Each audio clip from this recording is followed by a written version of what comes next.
Welcome to Ground Control. I received the KINGKONG LDARC Tiny Wing 450, courtesy of Banggood, to do a review on this little guy.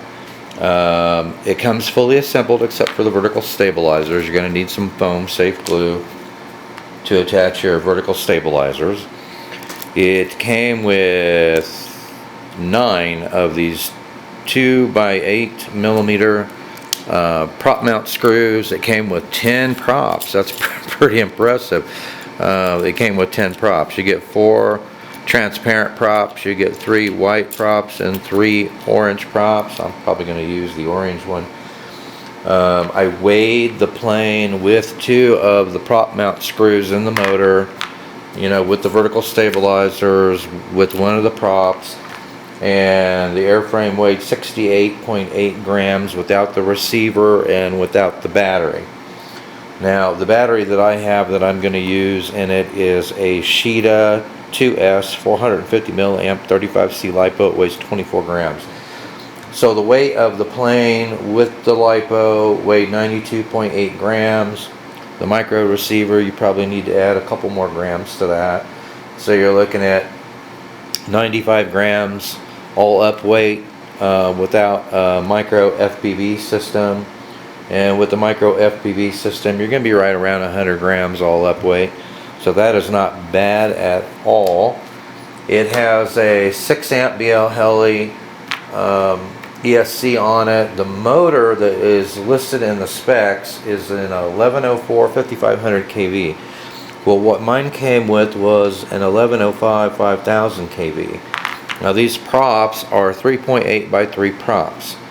So I'm pretty happy that it came with an 1105 rather than 1104. It should have a little more torque, even though it's rated 500 kV less than the 1104 that's in the specs. My guess is that 1105 5000 kV motor with a 3.8 by 3 prop, that motor is probably going to be able to spin this prop faster than an 1104 will. So I'm pretty happy about that being different.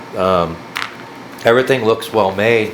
It's reinforced. It's made out of EPP foam, which I absolutely love because it's so durable. You get very minimal flexing on the wing, and I'm applying quite a bit of force. So, with this wing weighing 100 grams with the micro FPV system, I doubt you're going to see any flexing. The hatch is very secured. It's held on with magnets and a little tab on the back. You have a JST connector for your speed controller. You need it comes with everything except for the battery and the micro receiver. You need an S-Bus micro receiver for this system. It has you use channel 5 for arming and disarming the plane. You use channel 6 for setting up the gyro, whether you want it in 6-axis mode, where it restricts the amount of angle, but from what I read in 6-axis mode, it only restricts it to 40 degrees. Well, 40 degrees is, 40 degrees is a pretty good angle, for aileron and elevator in 6G mode. And then in 3-axis mode, of course, it does stabilization, but it doesn't restrict you. So you can do rolls and loops with it in 3-axis mode, and then you have full manual mode. So you want to set channel 6 up on a 3-position switch and channel 5 for arming and disarming on a 2-position switch. Now it says that the CG on this is 112 millimeters back from the nose. So if I bring my caliper out here and I measure that, you can see that it's just right in front of this orange section here, on either side of the center of the wing. And if I put my 450 milliamp LiPo and it fits in there nice and snug, and I move that all the way forward, as far forward as I can, and then let me put the cowling back on here, and then I place my fingers where that CG is, 112 millimeter. I am very, very tail heavy. So the dimensions that they give you for a battery is, let me open this back up, is 78 millimeter by 18 millimeter by 16 millimeter. Okay, now if I measure my battery, and this battery weighs 24 grams, I measure my battery, I am at 53 millimeter by 23 millimeter by 15 millimeter.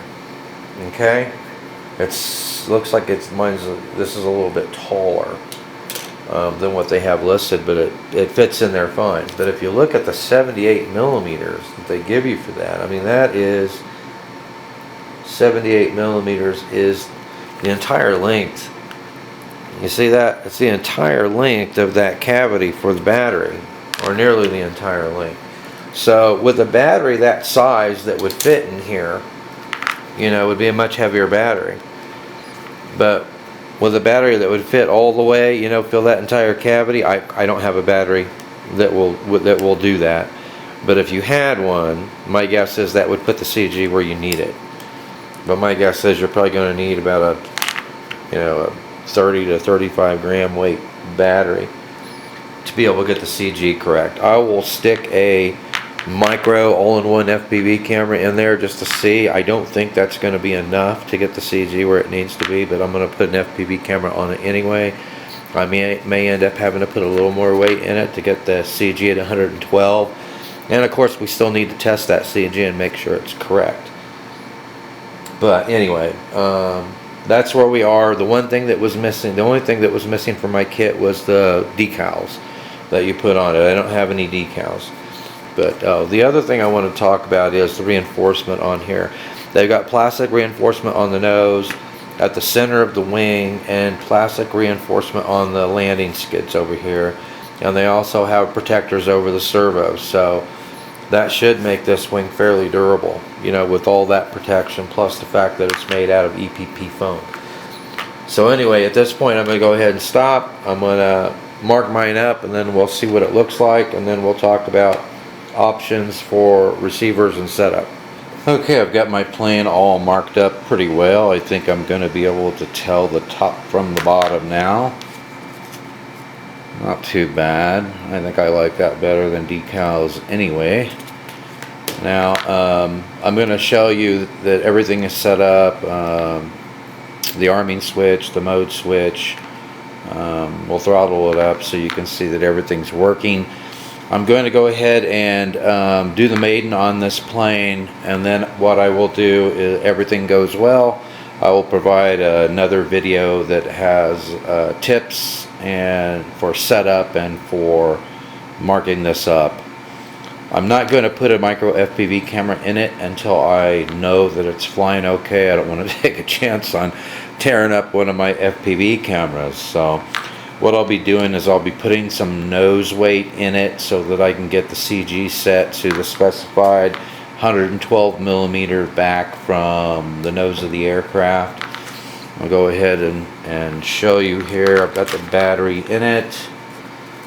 I've got my S-Bus micro receiver, and it's a tight fit, but I got everything in there. I pulled the antenna up through vertically through this little vent hole here in the top of the canopy. But let's go ahead, now that I've got everything in it and it's ready to throw in the air, let's go ahead and get the final weigh-in on it. Hopefully you'll be able to see this, but I haven't weighed it yet, so I'm just kind of curious with the receiver and the added wiring where we're at. Yeah, so I wasn't too far off. I said about 95 grams. We're at 96.7, so I was 1.7 grams off of the weight. Pull this forward, and I'm probably going to have to add about 5 grams to that, maybe somewhere between 5 to 10 grams to get that CG correct with the 450 milliamp battery that I have in it. So I may actually be around 105, 106 grams all up weight when all is said and done, but I'll put that in the show notes and let you know. We'll go ahead now and I'll show you. One thing I didn't realize was that there's LED lights in these little servo protectors down here, and the color of the LED light and whether or not it's solid or flashing also tells you what mode you're in. So that's pretty helpful. But we'll go ahead and power it up. It should come up disarmed. So you should see a solid red light on the flight controller board once it initializes. Then it takes it a few seconds in order for it to initialize the gyros and stuff. Okay, so you can see it actuating the aileron, the elevons there. So now we have a solid red light, and so if I bring my transmitter in here, and you can't see the flight mode until you arm it.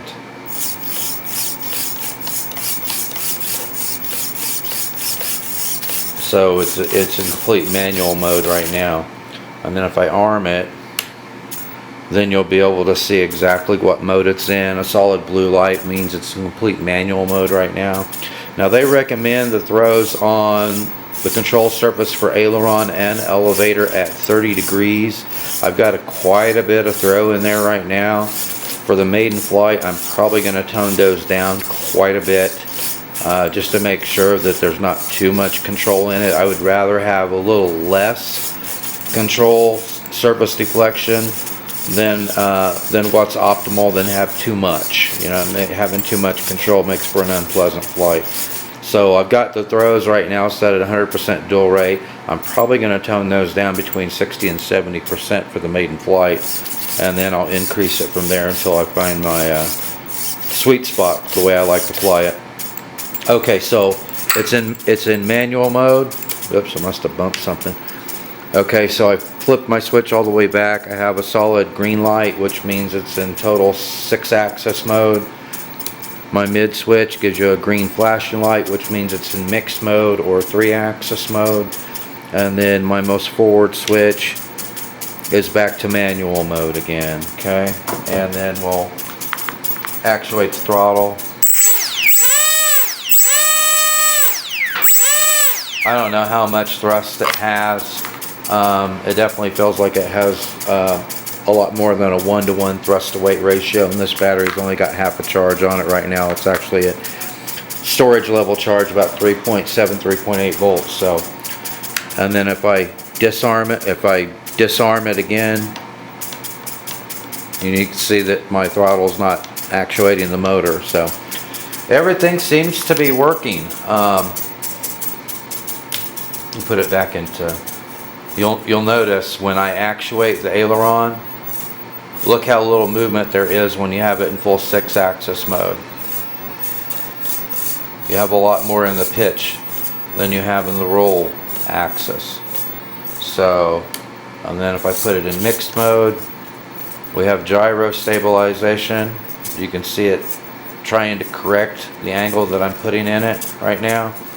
But you also have full movement in 3-axis mode, and that's probably the mode that I'll take off in for the Maiden Flight. I'll probably do the mixed mode on that, and then full manual.